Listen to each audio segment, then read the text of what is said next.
여러분 안녕하세요. 구민호입니다. 네, 안녕하세요. 배승현입니다. 네, 오늘 말씀드릴 주제는 바로 이겁니다. 확실하게 이기는 달러 투자 비법.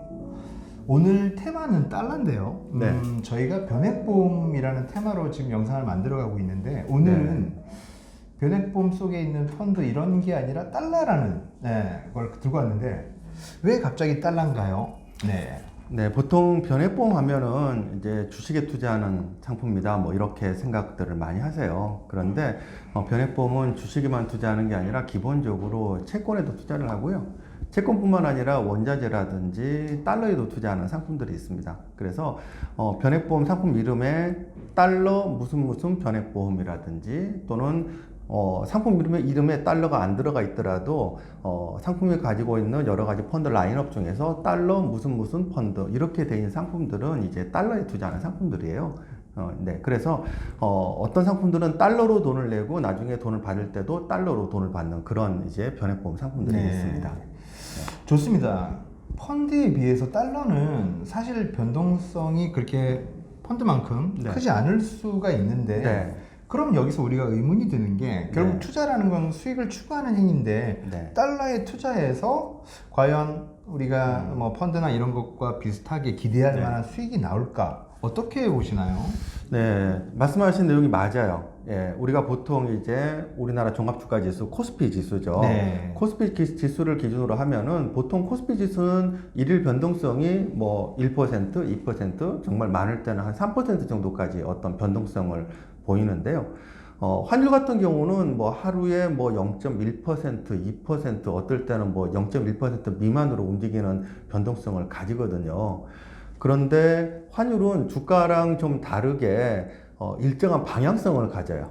올라갈 때는 쭉 올라가기도 하고요. 떨어질 때는 쭉 떨어지기도 합니다. 그래서 달러에 만약에 약 2년 전에 2018년도 초에 달러에 투자했다라고 하면은 해서 2020년도 초에 만약에 달러를 갖다가 매도했다라고 하면은 약 2년 동안 약 22% 정도의 이제 수익률을 얻을 수가 있었어요. 꽤 괜찮은 수익이네요. 그래서 그걸 이제 연환산으로 따지면은 무려 1년에 10% 정도 수익을 볼 수 있었던 거죠. 그리고 변동성이 환율이 그렇게 적다라고 생각하시면 안 되는 게 작년 한 해 동안에 환율이 계속 하락했어요.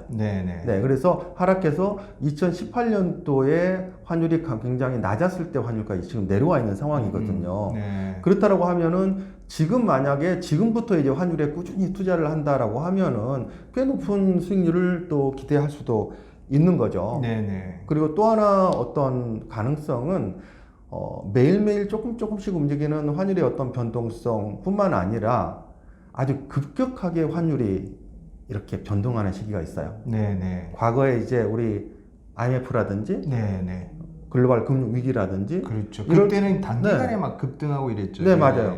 IMF 때는 약 두 달 동안의 환율이 100%가 올랐어요. 그렇죠. 맞습니다. 그리고 글로벌 금융 위기 때는 7개월 만에 환율이 약 60% 정도가 폭등했고요. 저도 기억이 납니다. 그런 시점에 저도 주변에 어떤 뭐 이렇게 해외에 자제분이 유학 가 있거나 이런 분이 저는 IMF 때는 정말 기억이 나는 게 학창 시절이었던 것 같은데 그때 그 저희 경제학과 교수님 한 분이 두 분 나가 있는데 자제분이 한 분은 불은 왜냐면 한 명이 이제 두 명 값이 되니까 학비가 달러가 두 배 그러니까 이제 이렇게 돈을 두 배로 보내야 되는 거잖아요. 그러니까 감당이 안 된다고 한 분은 귀국시키는 걸 제가 봤던 기억이 납니다. 환율은 그만큼 무서울 수 있는 거죠. 그래요. 이번에 코로나 위기로 인해 가지고 한 3개월 동안에 또 3개월 만에 환율이 또 한 8% 가까이 이렇게 올랐으니까 환율의 변동성이 그렇게 뭐 작다라고는 볼 수 없죠. 하루하루 움직이는 걸 봐서는 거의 이게 뭐 움직이나 싶지만은 몇 달 또는 한 1년, 2년을 놓고 봐서는 사실은 주식만큼은 아니지만은 꽤 변동성이 높다라고 볼 수가 있습니다. 그러면은 이걸 우리가 달리 해석해 보자면 IMF 때 달러가 100% 이제 환율이 급등했다는 거는 쉽게 말하면 제가 뭐 단순 계산으로 1,000만 원 정도를 네. 달러로 갖고 있으면 네. 그 시점 2달 만에 100%가 됐으니까 쉽게 말해서 이제 찾으면 2천만 원을 2달 만에 2천만 원이 됐다는 얘기잖아요. 네, 그렇죠? 네, 네, 그렇게 네, 해서 이제 회수할 수 있다는 건데 네. 그러면 이 투자의 아이디어는 네. 위기를 기다린다 이런 개념으로 봐야 될까요? 뭐 꼭 그렇다기보다는요. 일종의 어떤 자산 배분? 이런 관점에서 보시는 게 좋을 것 같아요. 리스크를 해지한다 이런 개념이에요. 그렇죠, 그렇죠. 이게 기본적으로 경기는 순환한다라고 하잖아요. 예. 그래서 이제 불황이 오면은 그 다음에 이제 회복이 되고 그 다음에 네. 또 호황이 오고 그 다음 후퇴하고 네. 다시 불황이 오고 뭐 이렇게 경기는 계속 순환한다라고 하는 게 기본 이제 정설인데요. 네. 경기의 순환 주기를 어떤 경제학자는 뭐 10년으로 보기도 하고 20년으로 보기도 하고 40년 어떤 심지어는 뭐 65년까지 경기 순환 그거 주기를 있어요. 봐요. 네, 경제학과에서 시험 칠 때 그거 나와요. 10년 키친 파동 뭐. 네. 네. 그런데 최근에 이제 2018년도에 또 어떤 일이 있었냐면은 이제 어떤 경제학자들은 또 대단히 1차원적으로 97년도에 이제 IMF가 왔으니 2008년도에 또 금융위기가 10년 만에 왔으니 2018년도가 되면 또 10년 만에 또 어떤 금융위기가 올 거다. 네. 뭐 이런 식으로 또 예측하는 분들도 계셨는데 그냥 아무 일도 없이 그냥 넘어갔죠. 그러네. 예. 그래서 네. 좋습니다. 그러면 이제 이게 결국은 달러에 대한 얘기를 저희들이 좀 했는데 예, 달러에 어떤 투자하는 어떤 것이 자산 배분의 개념으로 좀 괜찮다 이런 건데 그럼 여기서 이제 마지막 의문이 그러면 죄송한데 변액보험에 어떤 달러 관련 펀드를 할 게 아니라 그냥 달러를 사모으면 안 되나요? 어떻게 다를까요, 그게? 일단 서로 장단점이 있죠. 보험이라고 하는 거는 기본적으로 이제 사업비를 이제 내가 부담하고 들어가는 거기 때문에 내가 과연 그 비용을 부담하면서까지 내가 보험을 통해서 달러를 사모을 필요가 있느냐라고 하는 관점에서 좀 들여다 보셔야 되거든요. 그래서 우선 가장 기본적으로 판단 기준이 내가 단기 투자냐, 장기 투자냐, 한 3년에서 한 5년 미만의 어떤 단기 투자를 할 거냐, 아니면 최소한 뭐 10년, 20년 이상의 장기 투자를 할 거냐라고 하는 관점에서 좀 바라보실 필요가 있으신 것 같아요. 단기 투자를 하시게 되면은 이제 내가 부는 비용이 없죠. 그 대신 이제 단기 투자를 하시게 되면은 차익만 발생을 해요. 차익이라고 하는 거는 환율 차이로 인한 어떤 이익이죠. 그런데 보험회사를 통해서 이제 장기 투자를 한다라고 하는 얘기는 기본적으로 환율에 대한 어떤 차익에다가 그 다음에 수익이 발생을 해요. 왜 수익이 발생하냐면은 보험회사에다가 돈을 맡기면은 그 돈을 보통 달러에 투자하는 펀드라든지 달러에 투자하는 변액보험 같은 경우는 그 돈을 어디다 투자하냐면은 보통 미국 장기채에다 투자를 해요. 그래서 채권에서 또 이제 이자 수익이 발생하는 거죠. 그래서 이제 보험을 이용하시게 되면은 이제 차익과 수익 두 가지가 발생한다라고 보는 거죠. 기본적으로 보험은 강제성이 있잖아요.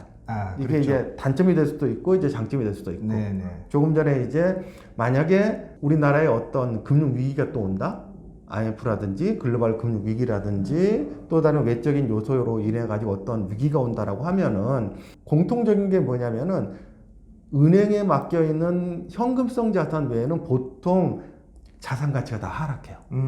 일시적으로. 물론 나중에 회복을 하긴 하지만은 근데 그럴 때 항상 자산의 가치가 올라가는 게 있어요. 그게 바로 달러예요. 그래서 자산 가치가 하락할 때 반대로 반대급부적으로 자산 가치가 올라가는 자산을 또 가지고 있어야 된다라고 하는 그런 관점인 거죠. 그래서 그런 금융위기라든지 어떤 위기가 와서 달러의 가치가 폭등하는 시기가 언제 올 거냐라고 하는 건데 이런 위기가 사실 우리가 몇 년 내에 또는 2, 3년 내에 5년 내에 온다 뭐 사실 이렇게 볼 수는 사실 없는 거잖아요. 굉장히 드물게 오는 거잖아요. 그럴 것 같으면은 단기 투자를 통해서 그런 달러의 폭등으로 인한 수익을 내가 얻기는 기대하기는 조금 어렵고 꾸준히 모아서 언젠가 내 생에 한 번 내지 두 번 정도 큰 수익을 볼 수 있는 그런 수익을 기대한다. 그러면은 사업비를 물더라도 장기 투자를 하시는 게 맞는 거죠. 끝으로 이 책 변액보험 사용 설명서라는 책의 80페이지에 그림이 이렇게 잘 정리가 된 것 같아요. 금융회사별 달러 투자 전략. 그렇죠. 80페이지에 보면은 은행, 증권사, 보험사 이렇게 돼 있는데 각각에 대해서 짧게 말씀해 주시고 정리를 할까요? 네.